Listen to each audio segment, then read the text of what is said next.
What is going on, guys? We are back on another video today, and we're gonna try and attempt more draft content as my apology for not streaming yesterday. Not that most people would ever believe me that I'm gonna stream. Follow me on Twitch at Jeromepkr. Hey, like and subscribe too. If we're selling out, we're freaking selling out. Everyone's clicked off, and honestly, for some of my draft takes, you're probably better off. But I'm gonna try more draft content, like I said. And I'm going to do top 10 steals of day 2. None of these are going to be in any particular order. You guys already know by now that I'm not the greatest person to come to for draft knowledge. I don't know, what cornerback is the best for 3rd down and 15 when it's press man and the safety's injured and you're going against 2 running backs in the backfield and 3 tight end. I'm not going to know all of that, but I looked at most of the prospects. I looked at some of the gradings, when they were supposed to be taken, what their strengths and weaknesses are, decent needs for what the teams might have had. But ultimately, this is my top 10. Like I said, in no particular order. We're just going to go out and hit it. Now, the Lions, I think, had a decent draft, and they selected Julian Okwara, an immediate need for them on the defensive line. The thing I worry about with him is that he might not be the greatest in run defense, which it seems like just about every, well, I can't really say just about every team in the NFC North. It's really just the Packers and Lions that can't really defend the run too well. Both teams can't even run the ball too well. I mean, I guess to be fair, Packers kind of did well with Aaron Jones last year.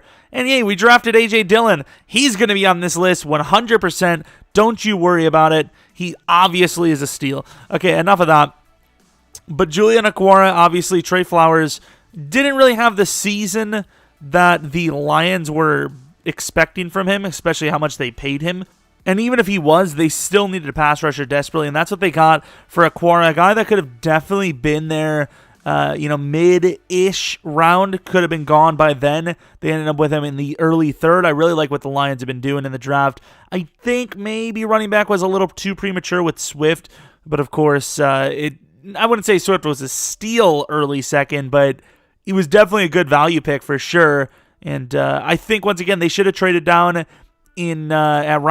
pick 3. Probably could have got to 5 or 6, and unless someone else traded up, still wouldn't end up with their corner, and probably would have added, maybe a 2nd or 3rd rounder to maybe grab someone like a DT to help defend the run. Because once again, I don't think Okwara is going to really give them a whole lot of help there in the ground game on defense, obviously. But as a straight line rusher, I think he's a really good pick for them. Now we're going to go with a guy that I don't even think would even be necessarily considered the actual definition of a draft steal, but because of the way they played, because of their needs and their success, I'm going to put Willie Gay on this list because I think they definitely drafted the best remaining linebacker that, well, maybe not the best remaining linebacker, but the best linebacker for them. I suppose they need a guy that can fly around the field. They need a guy that can do, well, I say a guy that can do many different things, but maybe the Zack Bond would have been better for that. But they need a guy that can, take care of different situations because they don't have that many great linebackers. The problem is the Chiefs, of course, talking about Willie Gay, probably needed a true inside linebacker, and that's not really what Willie Gay is going to be about. But obviously, a great physical guy, just about the perfect size, I think, and insane athletic ability.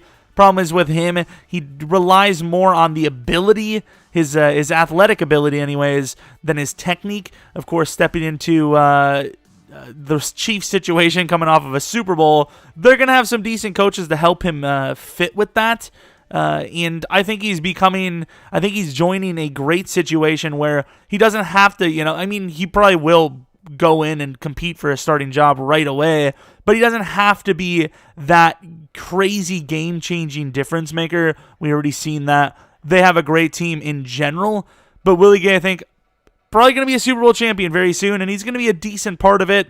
He just needs to learn a little bit more about using that athletic ability. Once he puts that together, we might be talking about him as, the 3rd best linebacker in the class instead of maybe the 4th or the 5th. Once again, maybe not a super steal in the traditional terms, but considering the Cowboys have had a couple of steals and probably weren't expecting a guy like Gallimore to be there for them, and they obviously need a DT desperately, I think it was a good pick. I think it's a steal in this situation. Wasn't pegged too far ahead of where the Cowboys took him, but they end up with an athletic DT, maybe trying to go for a Malik Collins 2.0 after losing him to the Raiders.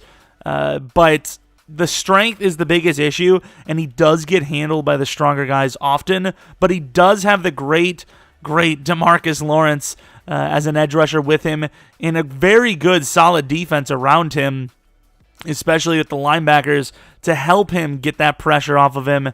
And I think he's definitely going to develop into a key piece, maybe even an early starting one, maybe not right out the gate, but I can see him getting a significant amount of snaps.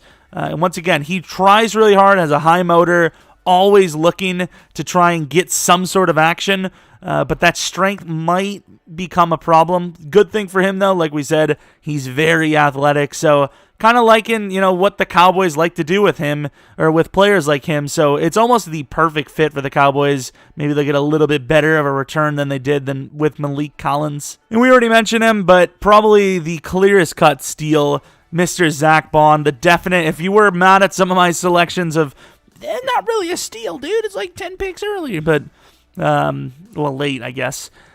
Zack Bond, obviously, for the Saints. They did give quite a bit up to get him, but for a team that is so close, I don't absolutely hate it. A guy that, honestly, the Saints probably haven't had in a while. A linebacker that can do more than, just a linebacker in general, but a linebacker that can do more than one thing. Decent blitzer, pretty solid in zone coverage. Comped as Kyle Van Noy, which is weird because there was several players comped as Kyle Van Noy. I mean, the guy can do a lot of things, but it's pretty impressive to be comped multiple times in the same draft by different good linebackers. It wasn't just two bad players. Zack Bond is a great player to be comped with. But a guy that was expected to be maybe late first, mid-second, honestly, probably shouldn't have gotten past 2062, the latest very possible. But hey, way to go, Green Bay. Why would you want a position of need from Wisconsin to join your team? Athletic ability is there. It's just right, I think, just good enough. The agility is a little bit better than the speed, I would say.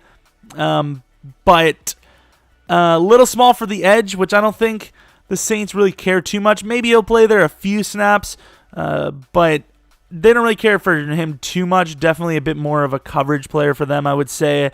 And with him, the Saints are definitely making a great push to say that they have the best roster in the NFC. Probably pretty close, maybe with the Niners. Then we move on to Jalen Johnson of the Bears. The Bears with Cole Kmet. Don't get me wrong, best tight end, most likely. That's what a lot of people had him ranked as. But with a team that has so many tight ends, I know a lot of them are old. A lot of them haven't panned out. And I would say a lot of them aren't going to be on the roster coming up soon. I would have so much rather seen them, well, as a Packers fan I wouldn't, but I would have liked to see them take a safety instead, and then Jalen Johnson would have been a great pick to pretty much complete that defense. But regardless, after losing Prince Amukamara, they needed a number 2 corner. I don't really like anyone on that. I mean, they've got some decent players that once upon a time could have looked as potential starters and guys that, maybe can still become a starter, but they needed that number 2 cornerback. Like I said, I would have liked to see them maybe take Winfield instead of Cole Kmet. As soon as the Bears didn't take him, you seen the trade up, and then he was selected. Jalen Johnson, maybe the combine wasn't exactly what people would think, maybe a little bit faster, but good enough speed, solid press corner, and great ball skills to get after that ball.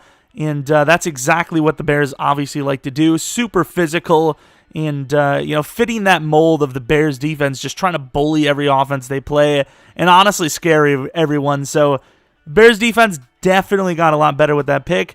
And even with the Cole Kmet pick, I can't even be too mad. If I was a Bears fan, I wouldn't be too mad with their draft. I think they've done pretty well so far considering they haven't had a first-round pick. Also, he was comped to Shaquille Griffin, which is a decent comp. Nothing, shockingly good, but pretty damn good.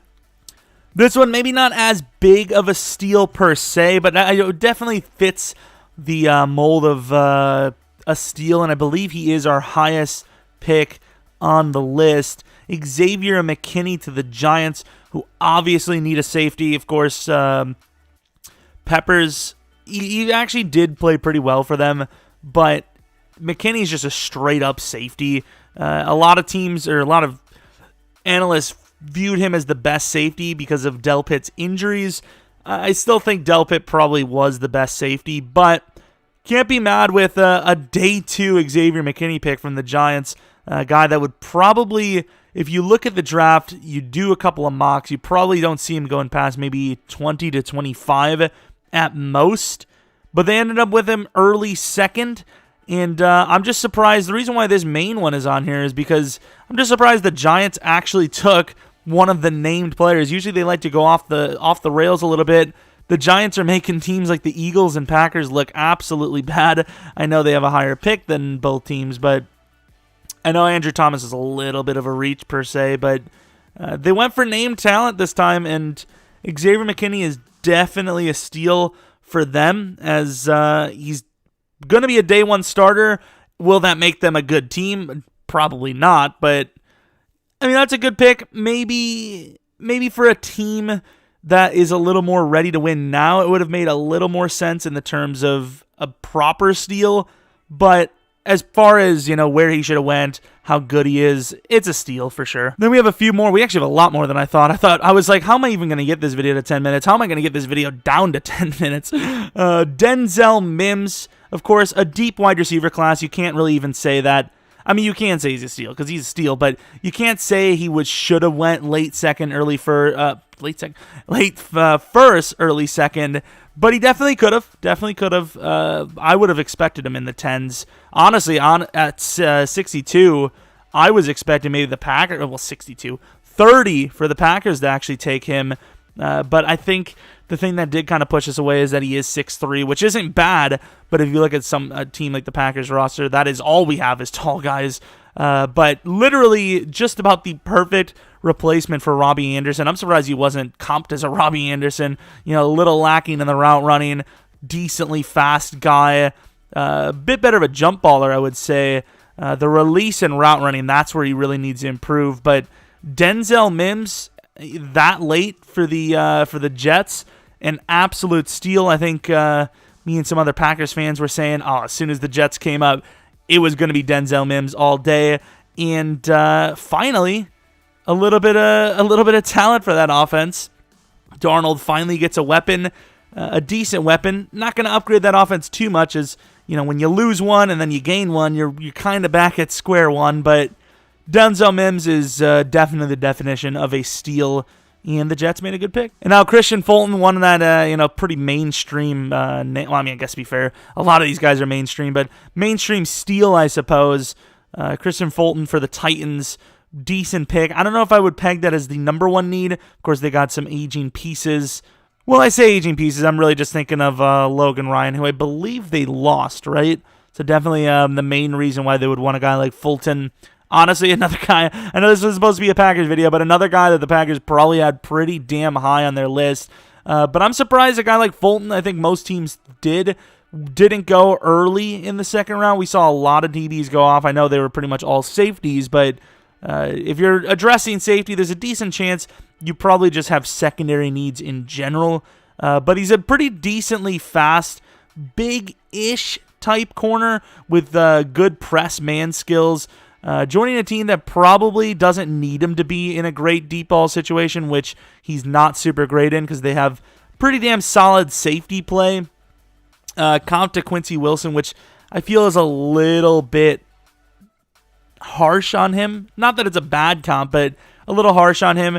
But he's definitely going to be joining a great situation, perfect situation, really. And a great pick, great player. The Titans did well there. Now we have another one where the Cowboys have been doing pretty damn well for themselves in the draft. Basically the definition of steals for their entire draft class, it would seem. Trayvon Diggs, a big, strong corner to replace Byron Jones, who they lost to the Dolphins for a record deal. Not a bad decision. You see that offensive line contract situation. Zeke getting paid as much as he did. Dak.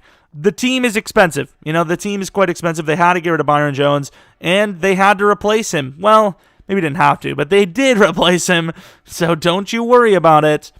Quick reactor, likes to be physical. Maybe not the number one Cowboys need, but the value is there. It's definitely a good decision.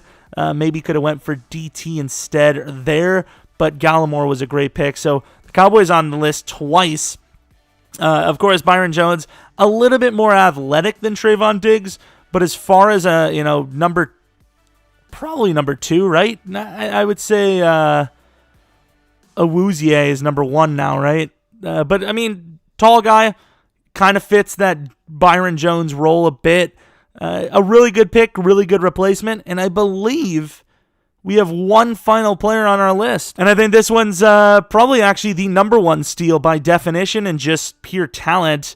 Really good drafted team. The Cardinals taking Josh Jones, top 20, 25 player, top 4 to 5 tackle. This is that guy that, you felt was on that cusp of, okay, we have a deep tackle class, and then if you're, maybe in the 20s, you're like, okay, this tackle class is getting thin. Thank God Josh Jones is there. And that's exactly what the Cardinals did. A lot of people thought he would be a day 1 draft pick. Somehow fell to, pick 8 in the 3rd round.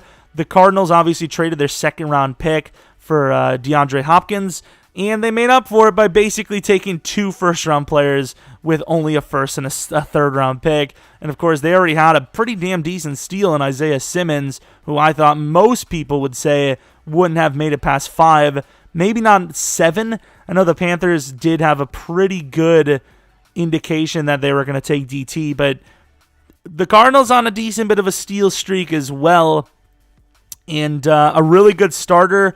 Probably, maybe not a really good starter, but a really good prospect.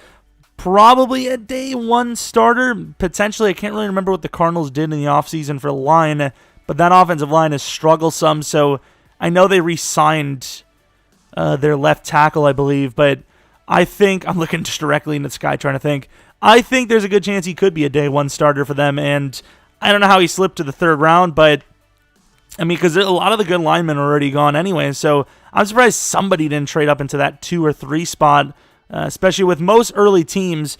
If you're an early team, there's a good chance you probably have line issues, so I am shocked that he made it all the way to 8 in the 3rd round, so great steal by the Cardinals, and hopefully you guys enjoyed this video. I thought this was a decent draft content video, especially from someone like me. So if you guys actually enjoyed this and you want to see more, let me know by leaving a comment in the comment section. I might just have one anyways come up soon, and then we'll, of course, have Flyers franchise later today. My voice is a little out, and that's pretty much it. Hopefully you guys did enjoy this. Like I said, maybe leave a like and subscribe. Follow me on Twitter, Jeromepkr, and that's about it. Hopefully you come back for next video. Hopefully your team doesn't draft like the Packers or Eagles. And until next video, see ya!